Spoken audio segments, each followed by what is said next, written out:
আল্লাহ বললেন, হে নবী, আপনি আপনার উম্মতদের কাছে এই আয়াতটা বর্ণনা করেন।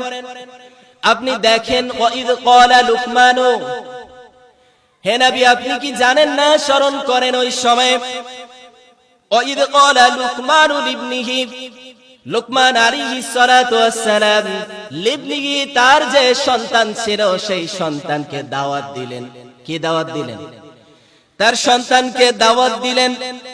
ওহুয়া ইয়াইযুহু ইয়া বুনাইয়া লা তুশরিক বিল্লাহ, হে আমার বৎস, ইয়া বুনাইয়া লা তুশরিক বিল্লাহ, হে আমার বৎস, হে আমার সন্তান, দয়া করে তোমার আল্লাহ তাআলার সাথে কখনো অংশী স্থাপন করো না। কি করো না? আল্লাহ তাআলার সাথে শিরিক করো না। আমরা তো ক্ষণে ক্ষণে আল্লাহ তাআলার সাথে শরীক করে বসি। আল্লাহ তাআলা লুকমান আলাইহিস সালাতু ওয়াস সালামের এই দাওয়াতটা কোরআনুল কারীমে কোট করে দিলেন, বলেছে হাজার হাজার বছর আগে, কিন্তু আল্লাহ তাআলার কাছে পছন্দ হয়ে যাওয়ার কারণে বিশ্বনবী মুহাম্মদুর রাসূলুল্লাহ সাল্লাল্লাহু আলাইহি ওয়াসাল্লামকে আল্লাহ তাআলা বললেন, হে নবী আপনার কাছে আমি জানিয়ে দিলাম, আপনি তো জানতেন না, আপনাকে আমি জানিয়ে দিলাম, আমার একজন বান্দা ছিল, ওলি ছিল, আমার প্রিয় বন্ধু ছিল, যে বন্ধু এমনটা ছিল যে তার সন্তানকে সে দাওয়াত দিয়েছিল তার সন্তান যেন খারাপ আচরণ এবং তার রবের সাথে কখনো শরীক না করে।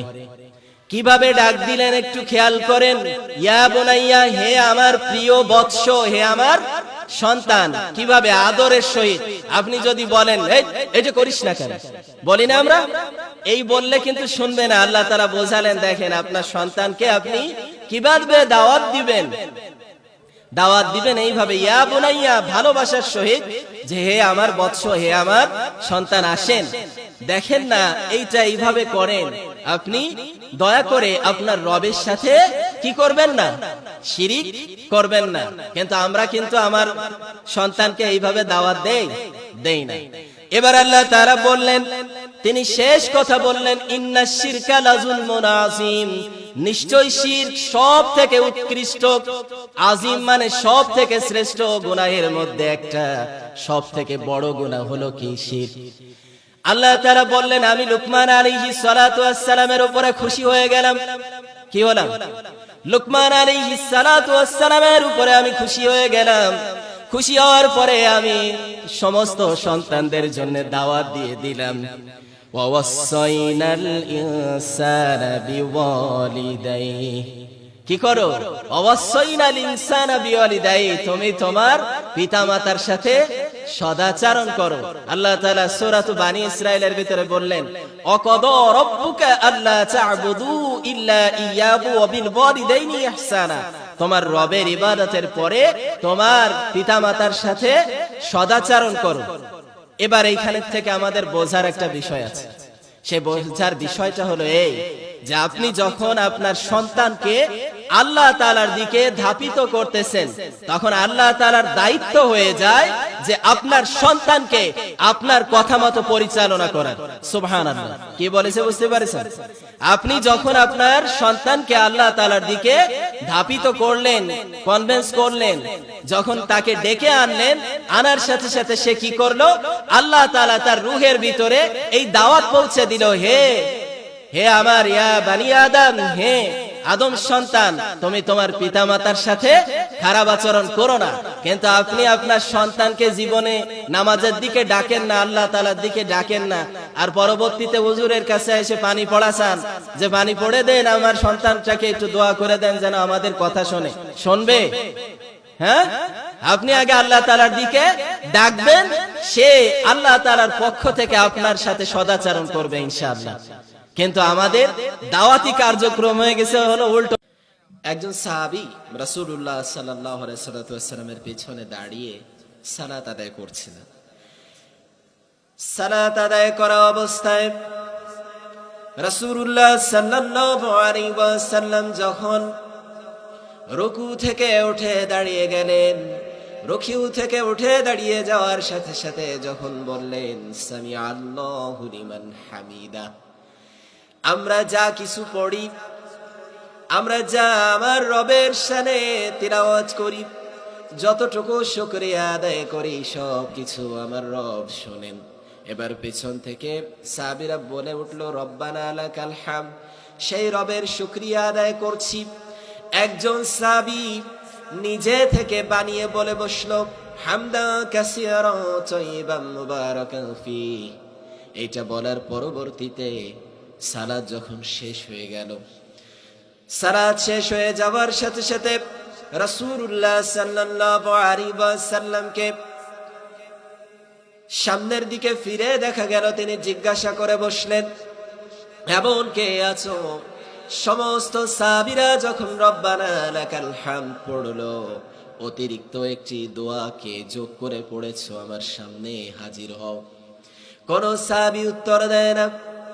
এই অবস্থায় রাসূলুল্লাহ সাল্লাল্লাহু আলাইহি ওয়াসাল্লাম অভয় দিলেন। অভয় দিয়ে বললেন, হে সাহাবী, কোনো ভয় নেই। হে আমার সহচর, হে আমার বন্ধু, কোনো ভয় নেই। দয়া করে আমাকে বলো, কে আর একটা দোয়া অতিরিক্ত যোগ করে বলেছো? বলার সাথে সাথে একজন সাহাবী দাঁড়িয়ে গেলেন, লাব্বাইক ইয়া রাসূলুল্লাহ, আমি হাজির, আমি বলেছি, ইয়া নবী, বিশ্ব নবী মুহাম্মাদুর রাসূলুল্লাহ, আমি বলে ফেলেছি। আমার যদি কোনো শাস্তি থাকে আমাকে দিয়ে দিতে পারেন। রাসূলুল্লাহ সাল্লাল্লাহু আলাইহি ওয়াসাল্লাম বললেন, না, তোমার জন্য কোনো শাস্তি নয়। তুমি অতিরিক্ত দোয়া পড়লে কেন? তুমি এইটা কোত্থেকে পেয়েছো? কে শিখিয়েছে? ওই সাহাবী বললেন, হে নবী, আল্লাহ তাআলা যে অসংখ্য নিয়ামত এবং বারাকা আমাকে দান করেছেন, এই যে নিয়ামত এবং বারাকা, এই নিয়ামত এবং বারাকা অনুযায়ী শুধু রব্বানা লাকাল হামদ বললে আমার শুকরিয়া আদায় করে মন ভরে না। এই নিয়ামত এবং বারাকার কথা চিন্তা করে আমার কাছে মনে হয় আমি যেন প্রত্যেকটা সময় আল্লাহ তাআলার সেজদায় অবনত হয়ে থাকি, আর আল্লাহ তাআলার শুকরিয়া আদায় করতে করতে আমার জীবনটা আমি শেষ করে ফেলে দেই। সুবহানাল্লাহ।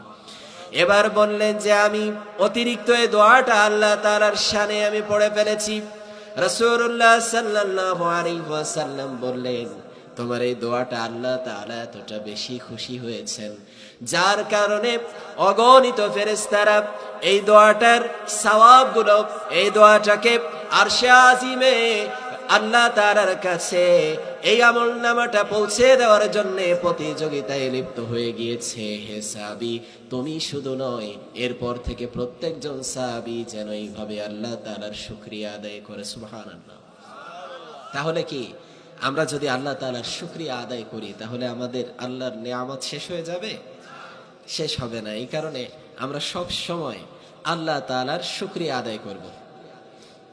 কোরআনুল কারীমের 55 নম্বর সূরা, কোরআনুল কারীমের কয় নম্বর সূরা? 55 নম্বর সূরা। এই সূরাটিতে 78টি আয়াত এবং 3টি রুকু আছে। কয়টা আয়াত?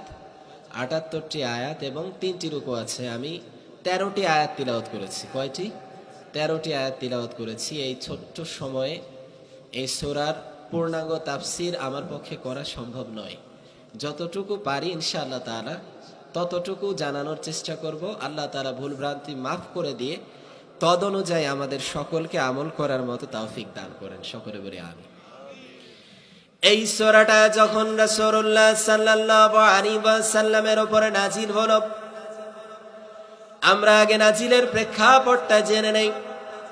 রাসূলুল্লাহ সাল্লাল্লাহু আলাইহি ওয়াসাল্লাম আল্লাহ তাআলার কাছে যখন বিভিন্ন রহমত এবং বারাকা পেয়ে পেয়ে, এই যে মায়ের কলিজার ভিতরে এত মায়া আল্লাহ তাআলা তৈরি করেছেন, আব্বার কলিজার ভিতরে এত মায়া তৈরি করে দিয়েছেন, সেই মায়ের থেকে যার ভালোবাসা রহমত 100 গুণ বেশি, তার কাছে যদি আমি কেঁদে দেই, তার শানে যদি সেজদায় অবনত হই, সে আল্লাহ তাআলা কি আমাকে মাফ করে দেবেন না?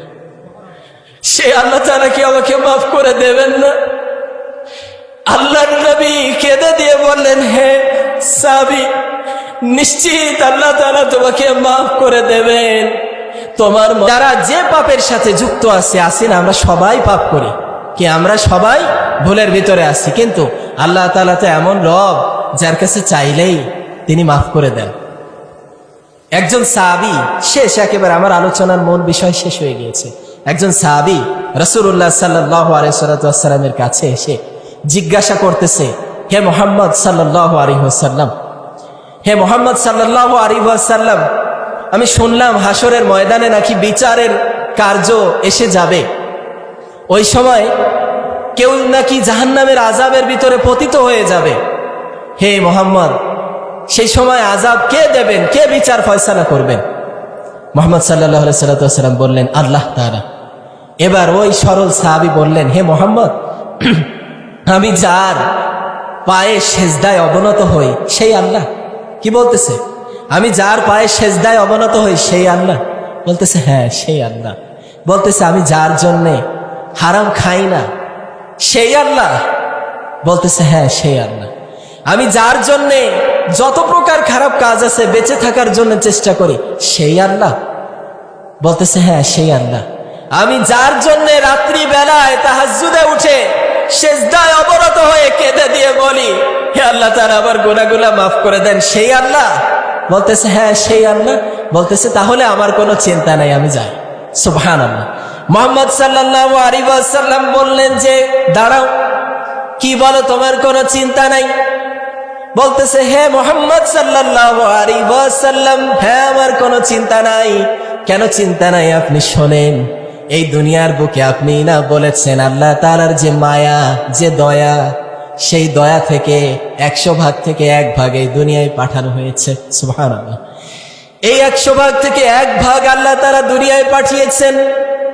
আর সন্তানের জন্য মায়ের কলিজার ভিতরে সব থেকে বেশি মায়া আল্লাহ তাআলা তৈরি করে দিয়েছেন। মায়ের সামনে যখন আমি ভুল করে বসি, মা হয়তো বা একটা থাপ্পড় দিয়ে দেয়, একটু পিট্টি দেয়, আবার কিছু সময় জড়িয়ে ধরে বলে, হে আমার বাচ্চা কষ্ট পেয়েছো নাকি? মায়ের কলিজার ভিতরে কষ্ট তৈরি হয়ে যায়।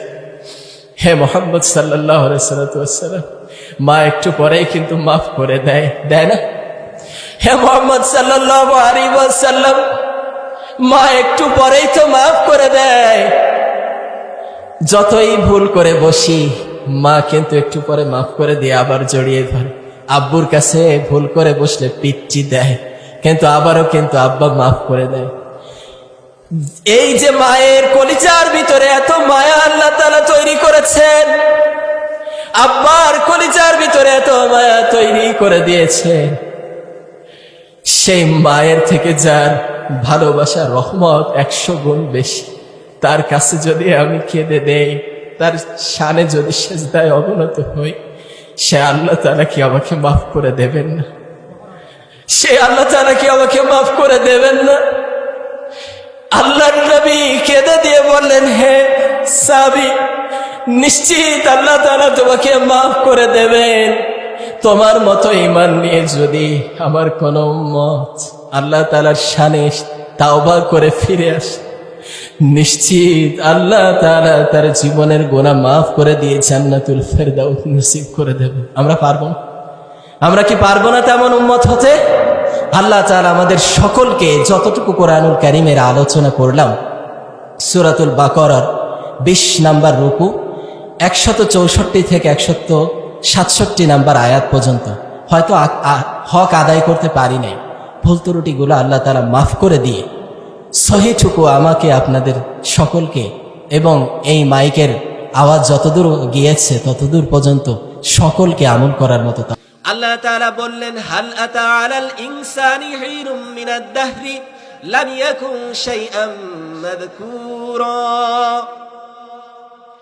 হাল আতা আলাল ইনসানি, আমি মানবদেরকে, মনুষ্য জগৎকে এমন ভাবে আমি সৃষ্টি করে দিলাম, এমন একটি প্যাকেটের ভিতরে তৈরি করে দিলাম, মিন নুতফা, নুতফা থেকে আলাক, পানি থেকে আমি কি করলাম? রক্তে তৈরি করলাম। রক্ত তৈরি করার পরবর্তীতে মায়ের পেটের ভিতরে একটি সুগঠিত স্থান, সুরক্ষিত স্থানের ভিতরে আমি রেখে দিলাম। আমি কত বড় রহমত তোমাদেরকে দান করেছি, আমি কত বড় দয়াময়, খেয়াল করো। তোমার মায়ের পেটের ভিতরে আমি তোমাকে প্রায় 9টি মাস 10টি দিন, অর্থাৎ 10 মাসের মতো আমি তোমার মায়ের পেটের ভিতরে আমি তোমাদেরকে লালন পালন করলাম। মা কিন্তু তোমাকে খাবারের ব্যবস্থা করতে পারতো না। কি পারতো না? মা কিন্তু তোমাকে খাবারের ব্যবস্থা করতে পারতো না। যখন 4টি মাস অতিবাহিত হয়ে গেল, তোমার মায়ের পেটের ভিতরে আমি তৈরি করলাম এবং তোমার রূহকে ফুঁকে দিলাম। কি করছে? তোমার রূহকে ফুঁকে দিলাম। ফুঁকে দেওয়ার পরবর্তীতে তোমার নাভির সাথে তোমার মায়ের খাদ্য নালীর সাথে আমি জড়িত করে দিলাম, জুড়িয়ে দিলাম। মা যা খায় তার থেকে একটা শক্তি তোমার পেটের ভিতরে তোমার শরীরের ভিতরে চলে যায়। মায়ের পেটের ভিতরে সন্তানের খাবারের ব্যবস্থা দুনিয়ার কোনো বিজ্ঞানী আজও করতে পারে নাই। পারছে? মায়ের পেটের ভিতরে আমরা যে কেমন ছিলাম, কি করতাম, দুনিয়ার কেউ আমাকে সাহায্য করতে পারতো না। যার কারণে মায়ের পেটের ভিতরে আল্লাহ যদি চেয়েছেন কোনো বাচ্চা মৃত হয়ে যায়, আবার আল্লাহ যদি চায় কোনো বাচ্চা সুন্দরভাবে সুন্দর গঠন অবয়ব নিয়ে দুনিয়ার বুকে আসে, আল্লাহ যদি চান কাউকে হাত না দিয়ে এই দুনিয়ায় পাঠাতে পারেন। কোন বিজ্ঞানী পারবে মায়ের পেটের ভিতরে গিয়ে হাত লাগিয়ে দিতে? আল্লাহ তাআলা যদি চান মৃত সন্তান এই দুনিয়ার বুকে প্রেরণ করতে পারেন। এইভাবে মানবকে আমি সৃষ্টি করলাম। আমি কত বড় রহমত আমি তাদেরকে দান করেছি। আমি রহমান, আমার নামটা রহমান। কেন রহমান বুঝে দেখো। তুমি দুনিয়ার বুকে 10টি মাস বাদে আসবে, তোমার খাবারের ব্যবস্থা কোনো ডাক্তার করে রাখে নাই। তুমি যখন তোমার মায়ের পেটের ভিতরে 6টি মাস অতিবাহিত করে ফেলেছিলে, আমি কি করেছিলাম? তোমার মায়ের বুকের ভিতরে আমি তোমার খাদ্যকে গরম করে রেখে দিলাম। কি করছে? তোমার খাদ্যকে আমি গরম করে রেখে দিলাম, যাতে করে দুনিয়ায় এসে তুমি তো কথা বলার মতো ক্ষমতা পাবে না।